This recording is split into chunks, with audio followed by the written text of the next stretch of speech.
just got like a weird error message when recording for a second. But hello, everybody. I hope you're all staying safe and well. In today's video, we are doing another book haul of 1, 2, 3, 4, 5, 6 books. So yeah, let's get into it. Don't forget to like, subscribe, and comment down below to help with the algorithm and turn on post notifications too. Not miss a video from me, and let's get into it. So first we have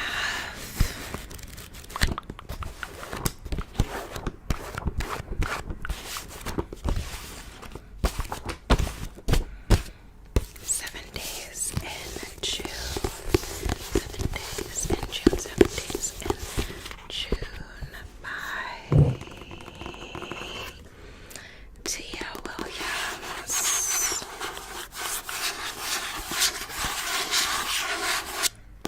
I haven't read anything by this author yet, but I saw this book somewhere and it looked good.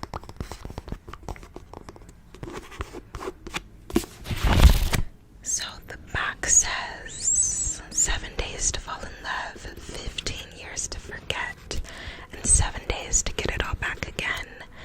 Eva Mercy is a single mom and best-selling erotica writer who is feeling pressed from all sides. Shane Hall is a reclusive, award-winning novelist who, to everyone's surprise, shows up in New York. When Shane and Eva meet unexpectedly at a black literary event, sparks fly.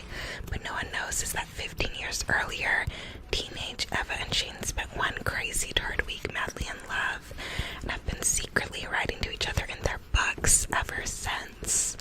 Over the next 7 days, amidst a steamy Brooklyn summer, Eva and Shane reconnect, but Eva's wary of the man who broke her heart.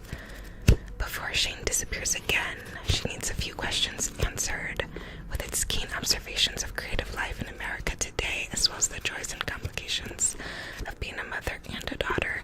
7 Days in June is a hilarious, romantic, and sexy as a whole story of two writers discovering their second chance at love. Like, does that not sound amazing? I think it does. So 7 Days in June. I want to read more normal romances because I usually either read romance fantasies or dark romances. I don't read a lot of just normal romances, so I wanted to try them. So if you've read this book, let me know how you liked it. You know I will in a reading right now.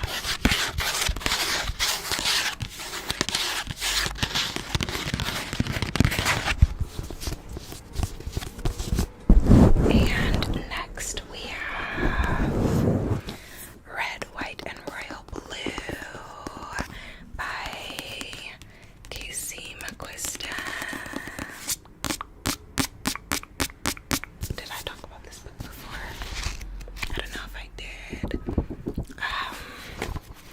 But I got this. It's a romance, a queer romance between this guy and this guy. One of them's like a prince, and the other one is the son of a politician. So they both have appearances to keep up and are in positions where it's frowned upon if you come out as gay. So this follows their romance. It kind of has a bit of a rivals or almost enemies to lovers aspect from the movie, at least, because this is a movie out on Prime, Amazon Prime Video, and I did watch it on there, and that's why I got the book, because I loved it so much. The chemistry the actors had in the movie was so beautiful, and the sex scene was so beautiful. It was really sweet. I told my friends, man, I almost feel bad for all the people out there who are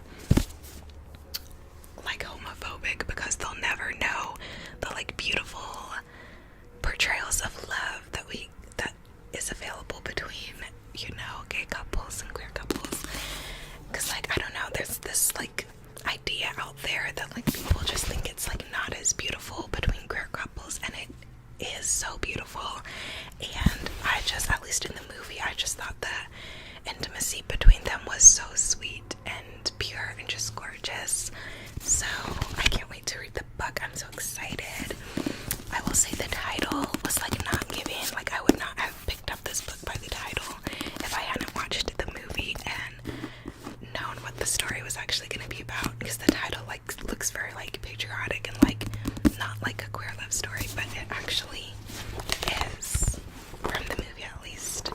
So yeah, I'm very excited to read. I made, like, a TikTok about their love from the movie on my TikTok, and yeah, I don't know, it just, the movie was so beautiful.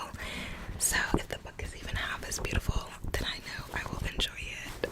So yeah, that's red, white, and royal blue.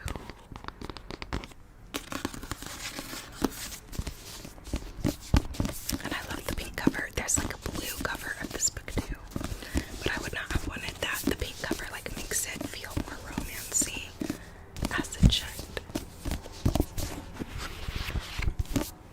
Then I got the Atlas 6 by Sylvia Plath. I got this book because Haley Jean ASMR was making this her book club pick of the month last month, and I wanted to read it, but I just didn't get around to reading it. But yeah, so I got the book, and I've not read anything by it's Olivia Blake. I keep saying Olivia, but I haven't read anything by this author, Olivia Blake, before either. I guess people say that this author writes very good, like, queer characters and queer stories, so I'm very excited for that. And this book actually has illustrations in it, and the illustrations are gorgeous. Like, let me find one to show you. Like, the illustrations are so stunning. So yeah, this book follows, like, it's the first book in a series, and it follows, what, like 4 characters or something. So I am a little nervous, just because I tend to have a hard time with books that have, like, a lot of POVs going. But I'm hopeful, because I mean, it looks stunning. And yeah, let me read the back to give you a better feel for what it is.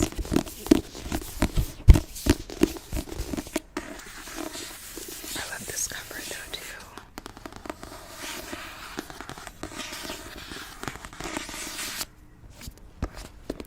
Each decade, only the 6 most uniquely talented magicians are selected to earn a place in the Alexandrian Society, the foremost secret society in the world. The chosen will secure a life of power and prestige beyond their wildest dreams. But at what cost? Each of the 6 newest recruits has their reasons for accepting the society's elusive invitation. Oh, 6, that's a lot of UVs. Even if it means growing closer than they could have imagined to their most dangerous enemies, or risking unforgivable betrayal from their most trusted allies, they will fight tooth and nail for the right to join the ranks of Alexandrians, even if it means they won't all survive the year. Oh my gosh, what? They better survive. And then we have a quote from Holly Black down here, who I really like as an author. And Holly Black says, 6 of the most devious, talented, and flawed characters to ever find themselves in a magical library. This book is half mystery, half puzzle, and wholly a delight. Well, if my author Holly Black said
magic, keep her head down, and stay away from other witches so their powers don't mingle and draw attention. And as an orphan who lost her parents at a young age and was raised by strangers, she's used to being alone and she follows the rules, with one exception, an online account where she posts videos pretending to be a witch.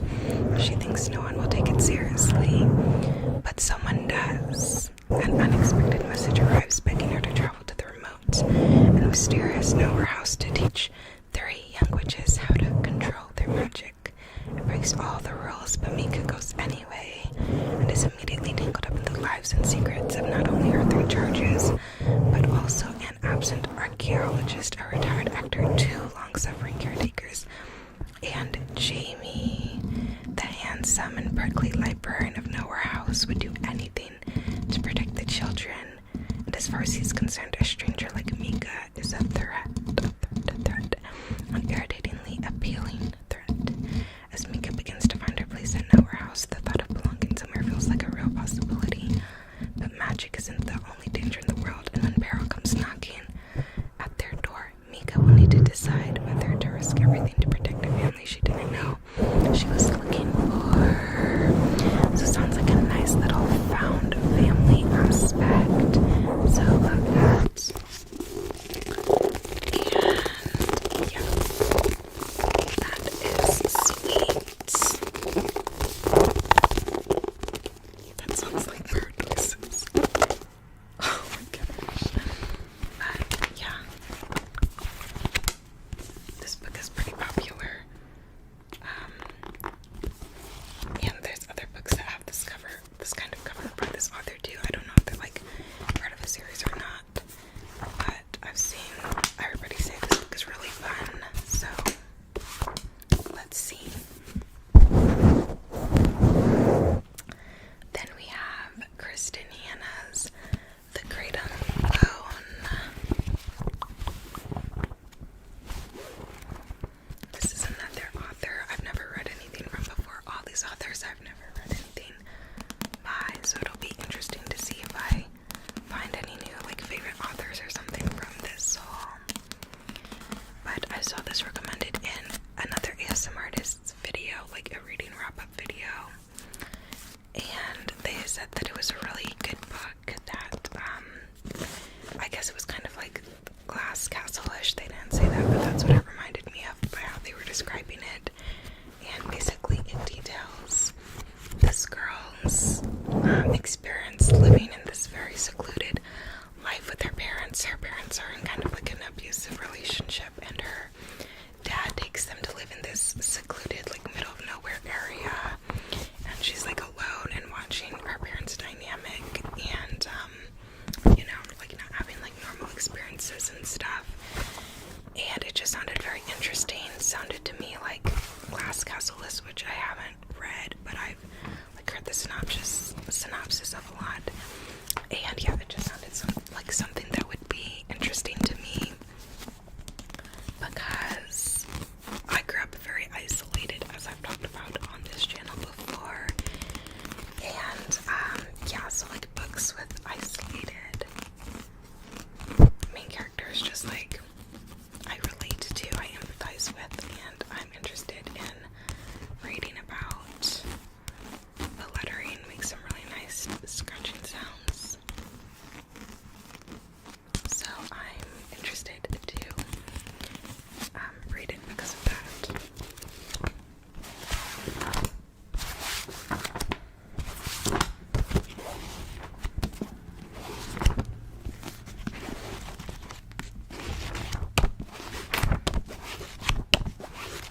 Matches my earrings.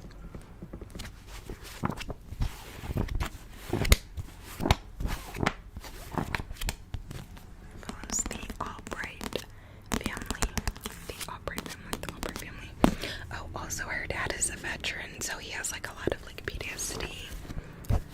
So that's part of why he's like more reclusive, because he's having a hard time with his PTSD, and so like his family has to deal with the effects of that.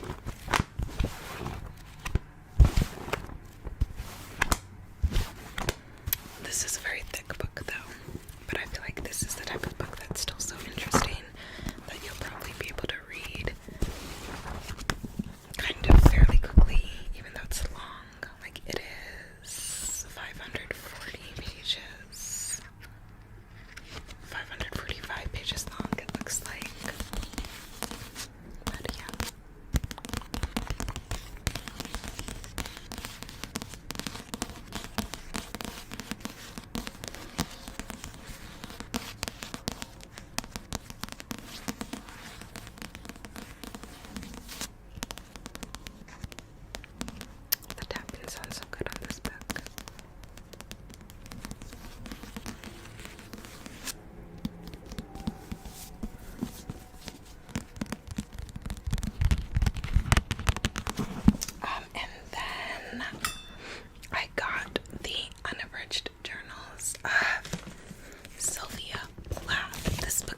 be kind of depressing. She did end up committing suicide, so like I do think it might be kind of depressing to read some of her poems, like when they talk about more serious, like deep depression, etc. And knowing that she ended up committing suicide, like that's one of the things that is like sad about appreciating art from past artists who passed that way. Kind of like when I look at Van Gogh's art and I see how he portrayed like desperation and the human aching experience, and then knowing that he ended up committing suicide, like it like hurts. But at the same time, like the art is still